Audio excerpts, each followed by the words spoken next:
अस्सलाम वालेकुम। आज हम जमात चहारम का सबक नंबर 2 आसमानी किताबों पर ईमान, इसकी वजाहत करेंगे और इस सबक के बारे में जानेंगे कि आसमानी किताबें कौन सी हैं, इनके बारे में अल्लाह ताला और अंबिया कराम का क्या हुक्म है और ये किस लिए नाजिल हुई।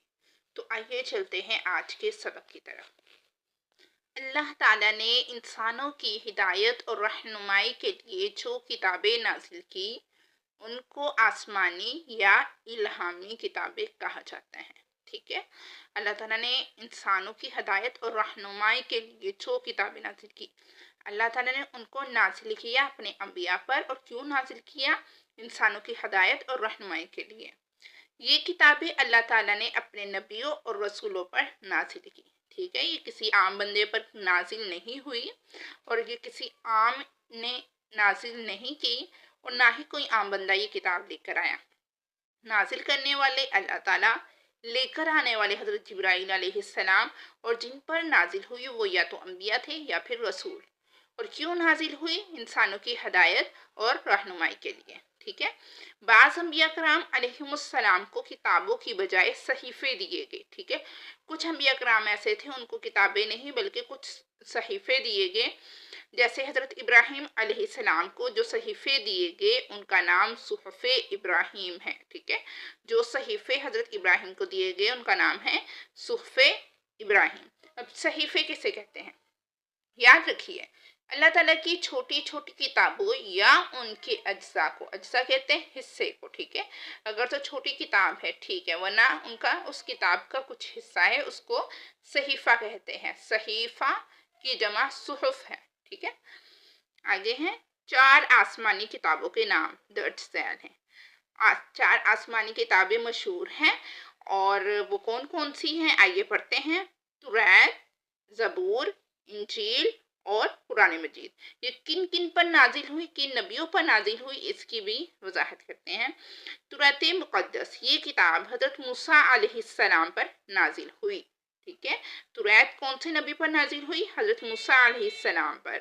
ज़बूर मुक़द्दस, मुक़द्दस कहते हैं पाक चीज़ को, ये किताब हजरत दाऊद अलैहिस्सलाम पर नाजिल हुई। ज़बूर हजरत दाऊद अलैहिस्सलाम पर नाजिल हुई। इंजील मुक़द्दस, ये किताब हजरत ईसा अलैहिस्सलाम पर नाजिल हुई। इंजील हजरत ईसा अलैहिस्सलाम पर नाजिल हुई। कुरान मजीद, ये किताब हजरत मुहम्मद रसूलुल्लाह सल्लल्लाहु अलैहि वसल्लम पर नाजिल हुई।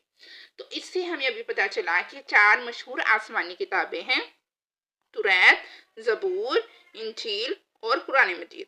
ये 4 नबियों पर नाजिल हुई, हजरत मूसा, हजरत दाऊद अलैहिस्सलाम, हजरत ईसा अलैहिस्सलाम और सबसे आखिरी नबी हजरत मुहम्मद सल्लल्लाहु अलैहि वसल्लम। साबिका किताबों की तालीमात बरहक है, ठीक, बरहक थी। ठीक है, हम इनको मानते हैं कि जो उसमें तालीमात अल्लाह ताला ने दी है वो बरहक है। कुरान मजीद इन तमाम किताबों की तस्दीक करता है। जो भी उन किताबों में अल्लाह ताला ने हमें हुक्म दिया था वो तमाम अहकाम अल्लाह ताला ने कुरान मजीद में नाजिल किए हैं।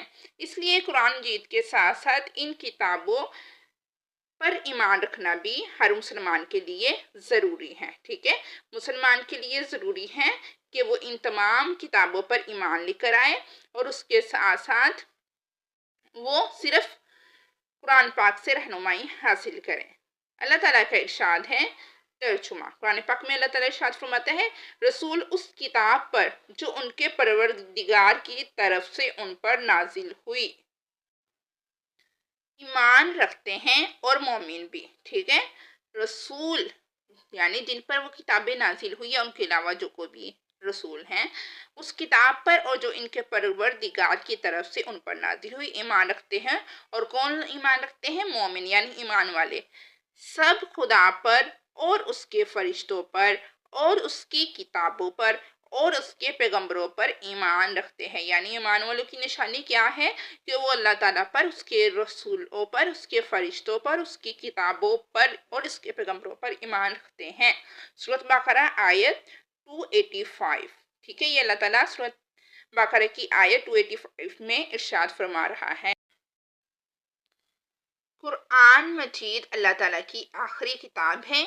یہ عربی زبان میں نازل ہوا، ٹھیک ہے، یہ آپ صلی اللہ علیہ وسلم پر نازل ہوئی، یہ آخری کتاب ہے۔ اور کون سی زبان میں نازل ہوئی؟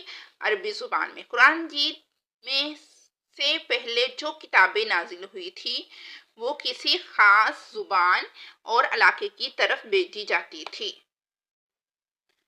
جبکہ قرآن مجید کو دنیا کے تمام انسانوں کے لیے بھیجا گیا ہے۔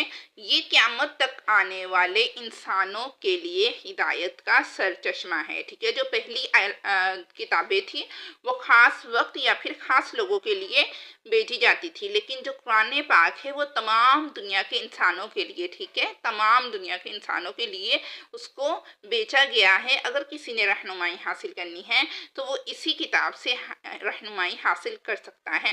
اس کی حفاظت کا ذمہ خود اللہ تعالیٰ نے لیا ہے۔ اللہ تعالیٰ کا ارشاد ہے، ترجمہ: بے شک یہ کتاب، ٹھیک ہے، کتاب سے مراد ہے قرآن پاک، نصیحت ہم نے اتاری ہے اور ہم ہی اس کے نگہبان ہیں۔ نگہبان کہتے ہیں حفاظت کرنے والے کو۔ سورۃ حجر کی آیت نمبر 9، ٹھیک ہے۔ تو اس سے ہمیں پتا چلا کہ قرآن پاک کی حفاظت اللہ تعالیٰ نے خود اپنے ذمہ لی ہے۔ یہ کتاب حضرت محمد رسول اللہ صلی اللہ علیہ وآلہ وسلم پر نازل ہوئی، ٹھیک ہے۔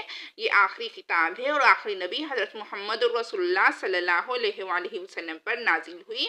جس طرح آپ صلی اللہ علیہ وآلہ وسلم کی ختم نبوت پر ایمان رکھنا ضروری ہے، اسی طرح قرآن مجید کی آخری الہامی کتاب ہونے پر بھی ایمان رکھنا ضروری ہے، ٹھیک ہے۔ جتنا ضروری یہ ہے کہ ہم آپ صلی اللہ علیہ وآلہ وسلم کو آخری نبی مانیں، اسی طرح ہمیں اس بات پر بھی یقین ہونا چاہیے کہ قرآن پاک آخری کتاب ہے، اس کے بعد کوئی قرآنی یا آسمانی کتاب نازل نہیں ہوگی۔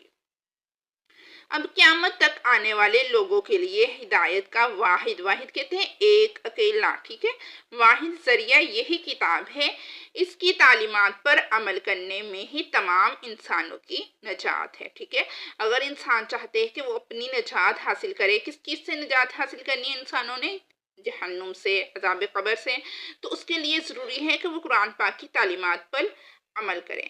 قرآن مجید ایک مکمل اور جامع کتاب ہے، ٹھیک ہے۔ اس میں ہمیں ہر طرح کی تعلیمات مل جاتی ہیں، اس کے علاوہ ہمیں کسی اور چیز کی ضرورت نہیں پڑتی۔ اگر ہمیں قرآن پاک کو سمجھنا ہے تو اس کے لیے ہمیں حدیث پر بھی عمل کرنا چاہیے۔ یہ انسانی زندگی کے ہر شعبے کے لیے رہنمائی فراہم کرتا ہے۔ اس کا ایک ایک حرف محفوظ ہے، یہ ایک بے مثال کتاب ہے۔ نبی اکرم صلی اللہ علیہ وآلہ وسلم نے ہمیں قرآن مجید کی تلاوت کرنے، اس کو یاد کرنے اور اس کی تعلیمات پر عمل کرنے کا حکم دیا ہے۔ ہمیں چاہیے کہ ہم قرآن مجید کی باقاعدگی سے تلاوت کریں، اس کو پڑھیں، یاد کریں اور اس کی تعلیمات پر عمل کریں، ٹھیک ہے۔ اگر ہم چاہتے ہیں کہ ہم بہترین زندگی گزاریں، اپنی زندگی کو بہترین بنائیں، جہنم سے نجات حاصل کریں، تو اس کے لیے ہمیں چاہیے کہ ہم قرآن پاک کی ہدایت پر عمل کریں۔ فرمان الہی، ترجمہ: یہ کتاب جو ہم نے تم پر نازل کی، یعنی آپ صلی اللہ علیہ وآلہ وسلم سے اللہ تعالیٰ مخاطب ہے کہ یہ جو کتاب ہم نے تم پر نازل کی بابرکت ہے، یعنی برکت والی ہے، تاکہ لوگ اس کی آیتوں میں غور کریں اور تاکہ اہل عقل نصیحت پکڑیں، ٹھیک ہے۔ جو عقل والے ہوں گے وہ اس کتاب سے کیا کریں گے؟ نصیحت پکڑیں گے۔